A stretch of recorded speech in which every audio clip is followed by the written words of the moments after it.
In 1962, an astronaut told NASA he would not get into the rocket unless one specific person checked the math.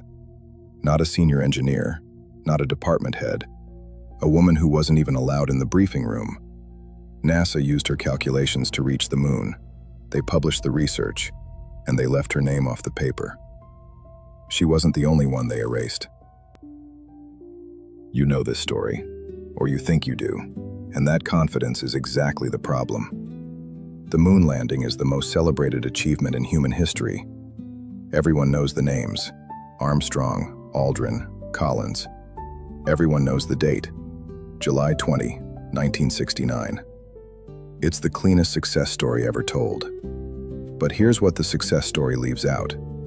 The trajectory that got Apollo 11 to the moon was calculated by hand, by a black woman named Katherine Johnson. She worked in a segregated section of NASA called the West Computing Unit, a separate building, separate bathrooms, separate dining tables. Her official job title was colored computer. Not a metaphor. That's what it said on the door. When John Glenn was about to become the first American to orbit Earth, he didn't trust the new IBM machine. He told NASA, "Get the girl to check the numbers." The girl was Katherine Johnson. She ran the orbital calculations by hand. Glenn flew. The mission succeeded. And when NASA published the research report that made the mission possible, Katherine Johnson's name was not on it. The man who trusted her with his life called her the girl. The institution that depended on her math couldn't be bothered to credit her. That was one name, on one paper. It wasn't the last. Katherine Johnson didn't check one set of numbers. She worked at NASA for 33 years. She co-authored 26 research reports. For most of her career, her name didn't appear on any of them. She had to formally request, put it in writing, to be credited as an author on her own work. Think about that for a moment. She did the math that sent men into orbit, and she had to write a letter asking to have her name on it. When she asked to attend the engineering briefings where her calculations were being discussed, she was told, "Women don't attend briefings." She asked one question: "Is there a law against it?" There wasn't. She walked in. Nobody stopped her. Nobody welcomed her either. That wasn't courage in some cinematic sense. That was a black woman in the 1960s, calculating that the law was the only thing in that building she could rely on. She invoked legal rights to sit in a meeting about her own work. Even then, she was tolerated, not respected. But if Katherine Johnson were the only one, this would be a story about one exceptional woman who beat impossible odds. She wasn't the only one.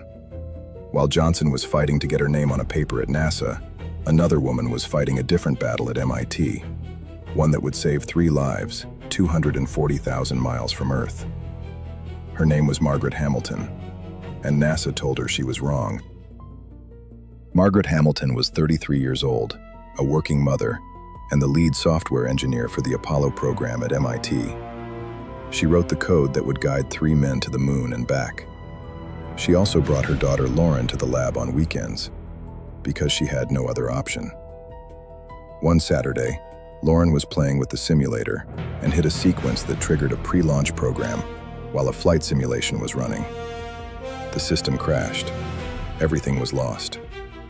Hamilton saw what happened and realized something terrifying. This exact scenario could occur during a real mission. So she wrote error prevention code, a failsafe that would prioritize critical tasks if the computer got overloaded. She told NASA to include it in the flight software. NASA said no. Their reasoning: astronauts are trained to not make mistakes. It will never happen. Hamilton pushed. NASA refused. The code stayed in, but only because Hamilton's team included it anyway, buried deep in the priority system architecture. They didn't ask permission. They knew what was at stake. On July 20th, 1969, 3 minutes before the lunar module touched down on the moon, the computer started throwing alarms. 1202, 1201.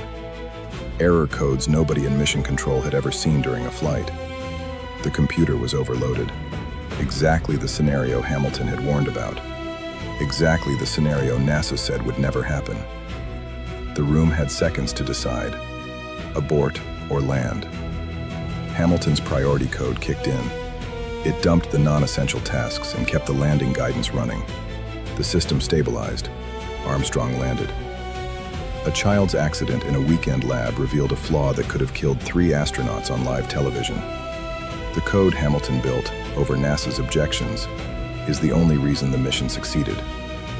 NASA acknowledged this 47 years later when they gave her the Presidential Medal of Freedom. She was 80 years old. Now, there's one more photograph you need to see. There's a famous image from the Apollo 11 launch. Rows of men in white shirts, headsets on, watching the rocket climb. In the middle of them, one woman. JoAnn Morgan was the only woman in the firing room on July 16, 1969. She was an instrumentation controller, responsible for detecting hazardous gas leaks in the rocket. If she missed something, the rocket exploded on the pad with the astronauts inside. What the photograph doesn't show is what happened at her desk. She received obscene phone calls. At her workstation, during the countdown, male colleagues told her she didn't belong. Her supervisor had to intervene multiple times to keep her in the room. She did her job. The rocket launched. The photograph became iconic. And for decades, almost nobody knew her name. There's one more name you haven't heard. Poppy Northcutt was the first woman to work in NASA's mission control. Her job was calculating the return-to-Earth trajectory, the math that determined whether the astronauts made it home or died in space. There is no second chance on a return trajectory. You get the math right, or you don't get the crew back. She got the math right. 3 times, Apollo 8, 11, and 13. The astronauts came home. 4 women, 4 different roles, and the same pattern every time. Do the work, don't get the credit. Fight for the right to be in the room where the work happens. So here's what the history books gave you. 3 men walked on the moon. 1 man took a step. He said a line. And for 50 years, that was the story. But here's what actually happened. A woman they called a colored computer calculated the trajectory. Another woman wrote the code that kept the landing from crashing, over the objections of the men who ran the program. A third woman sat in a room full of men who harassed her while she made sure the rocket didn't explode. And a 4th woman calculated the math that brought them home alive. You know Neil Armstrong's name. You've seen the photograph of his boot in the lunar dust 1,000 times. Can you name even one of these 4 women without scrolling back? That silence isn't an accident. It's a choice, made by the most powerful institution on Earth and maintained for half a century. The moon landing wasn't one giant leap for mankind. It was dozens of invisible women carrying the men who got the credit. Katherine Johnson was 97 years old when Hidden Figures came out. She didn't know the world didn't know her story. She thought everyone knew. She'd been telling it for decades. Nobody was writing it down. Sit with that for a moment. A woman who helped put humans on the moon spent 50 years assuming the world knew what she'd done, while the world had already forgotten her. She didn't know she'd been erased. Margaret Hamilton coined the term software engineering, a phrase used by millions of people every day. Most of them have never heard her name. The field she named became one of the largest industries in human history, and she is a footnote in it. JoAnn Morgan eventually became the first female senior executive at Kennedy Space Center. She spent the rest of her career making sure no woman would ever have to sit at a desk receiving obscene phone calls while trying to launch a rocket. And here's the part that should keep you up at night. NASA didn't erase these women because it was the 1960s, and that's how things were. NASA was the most advanced institution on Earth. They could solve orbital mechanics. They could calculate re-entry trajectories. They could build a computer that fit in a spacecraft.